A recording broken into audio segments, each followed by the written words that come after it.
Prototipe yang kami buat melatar belakangi kesadaran akan perubahan iklim yang sedang terjadi dan menjadi ancaman global yang serius akibat emisi karbon dioksida yang mendorong komitmen internasional terhadap dekarbonisasi, terutama di sektor energi dan industri.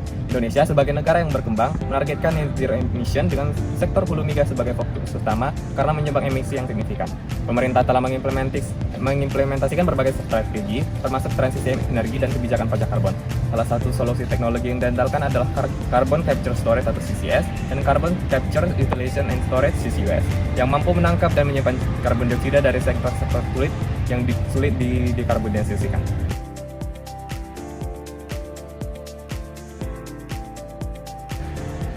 PISA atau Prototipe Instalasi Serap Asap adalah alat sederhana yang menggunakan konsep absorpsi CO2 pada CCS. Konsentrasi CO2 akan diukur dan dihitung estimasi pajak karbon yang ditimbulkan dari suatu aktivitas pembakaran. Beberapa manfaat dari PISA, yaitu yang pertama adalah ekonomis, yaitu dapat menghemat pengeluaran perusahaan mengenai pajak karbon. Yang kedua, ramah lingkungan, yaitu mengurangi emisi karbon. Dan yang ketiga, itu mendukung net zero emission yang sejalan dengan target dan komitmen Indonesia pada Paris Agreement. Prinsip yang digunakan dalam PISA adalah penangkapan CO2 dengan natrium hidroksida atau NaOH. Gas CO2 akan bereaksi dengan senyawa basah seperti natrium hidroksida untuk membentuk senyawa natrium karbonat atau Na2CO3. Dan pengukuran konsentrasi gas dalam ppm dan konversi volume CO2, yaitu jumlah CO2 adalah ppm per 10 pangkat 6 dikalikan dengan volume udara. Untuk perhitungan massa dari CO2, kami menganalisis reaksi yang terjadi pada gas mengikuti prinsip gas ideal, yaitu PV-nRT.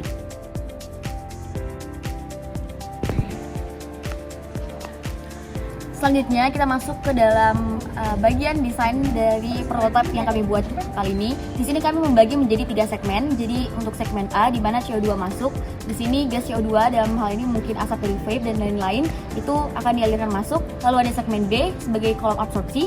Di alat kami ini kami memiliki 2 tabung absorpsi. Lalu ada segmen C yang berisi sensor dan output. Di bagian ini berisi sensor MQ135 dan sensor tekanan serta suhu.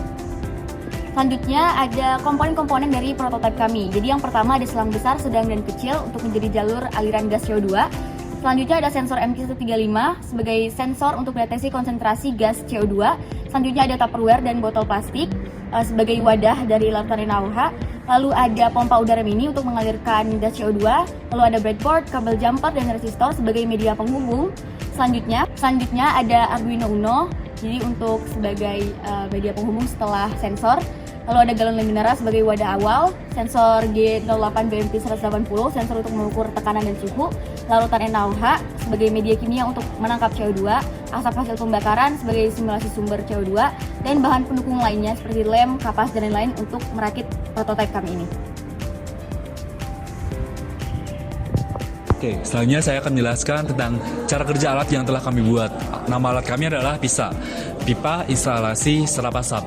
Oke, kemudian mungkin yang pertama adalah kami mengumpulkan asap hasil pembakaran yang telah dimasukkan ke dalam galon ini. Setelah itu kami akan mendeteksi ada berapa kadar CO2 yang ada di dalam ini melalui sensor MQ135 yang telah ada di dalam galon ini. Kami telah mendeteksi bahwa ada sekitar 60.000 ppm CO2 yang ada di dalam ini. Kemudian di sini ada pompa. Pompa ini berfungsi agar mengalirkan CO2 ke dalam selang ini. Kemudian CO2 yang mengalir di sini akan melalui kolom absorpsi yang pertama, yaitu kolom absorpsi larutan NaOH. CO2 yang tertangkap oleh larutan NaOH akan berubah menjadi natrium karbonat. Kemudian sisa-sisa gas yang tidak bereaksi dengan larutan NaOH akan masuk ke dalam kolom absorpsi yang kedua.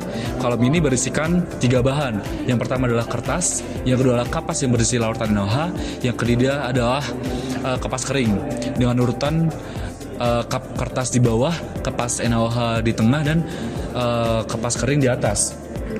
Kolom ini akan bereaksi dengan gas dan kemudian akan mengikat gas tersebut menjadi juga natrium bikarbonat.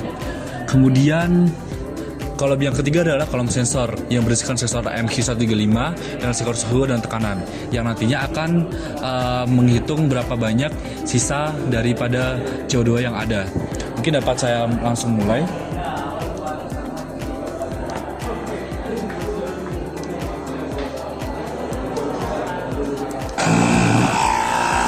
Oke. Seperti yang lihat, CO2-nya masuk ke dalam kolam absorpsi dan kemudian akan masuk ke dalam kolam sensor yang kemudian sensor akan dijelaskan oleh teman saya. Baik, di sini terdapat codingan untuk menghitung semua massa CO2. Nah, di sini codingan tersebut kebanyakan sudah ada dalam Arduino. Jadi saya tinggal melihat library saja, dan di sini outputnya terlihat bahwa ada data sensor yang ada 3 jenis, yaitu CO2 dalam ppm, suhu dalam derajat Celcius, dan tekanan dalam milibar. Nah, di sini saya memilih untuk berjalan 1 menit, dan ketika 1 menit dia akan berhenti sendiri dan akan memunculkan output yang berupa rata-rata dari semua dan jumlah CO2-nya.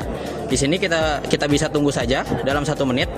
Nah, di sini CO2 stagnan atau fluktuatif, tapi dia terlalu fluktuatif, berada di sekitar 600. Nah, di sini sudah terlihat bahwa outputnya ada rata-rata suhu yaitu 30,8 derajat Celcius, rata-rata CO2-nya ada 676 ppm, dan rata-rata tekanannya ada 927 milibar. Nah, di sini total akumulasi CO2-nya adalah 35.868, yang dimana pada saat di awal sudah dijelaskan oleh teman saya berada sekitaran 67.000. Maka di sini dapat disimpulkan bahwa prototipe ini berhasil. Nah, kemudian di sini ada perkiraan pajak karbon yang dihitung.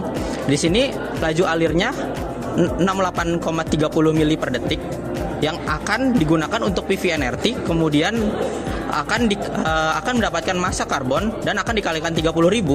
Nah, di sini massa CO2 ada 0,00 sekian, dan perkiraan pajak karbonnya yaitu dalam 1 menit tadi 0,0071 rupiah. Di sini outputnya sudah seperti itu saja.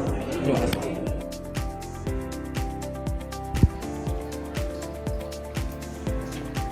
Setelah penjelasan mengenai alat PISA yang dijelaskan oleh teman saya, alat ini memiliki 3 keunggulan.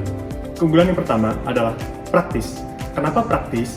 Karena di dalam alat ini kita hanya perlu mengganti kapas serta NOH dalam tabung 2 dan tabung ketiga. Kemudian yang kedua adalah ekonomis. Kenapa ekonomis? Masih berhubungan dengan praktis tadi, kita hanya perlu membeli ulang kapas serta NOH sehingga dapat meminimalisir biaya. Kemudian yang ketiga, alat ini menggunakan MQ135 serta Arduino dalam pengukuran serta perhitungan CO2 sehingga dapat lebih efisien. Kemudian pengembangan lebih lanjut. Pada bagian pompa udara, seharusnya menggunakan kompresi tekanan agar tidak ada udara lain selain CO2 yang masuk ke dalam tabung yang berikutnya. Kemudian, pada bagian penghubung pipa atau selang, seharusnya menggunakan fixed end agar tidak ada tekanan yang lepas dalam keberlangsungan proses. Kemudian, menambahkan storage CO2 sebagaimana CCS, Carbon Capture and Storage, yang dimana kita harus menyimpan CO2 yang setelah ditangkap dimasukkan kembali ke dalam reservoir.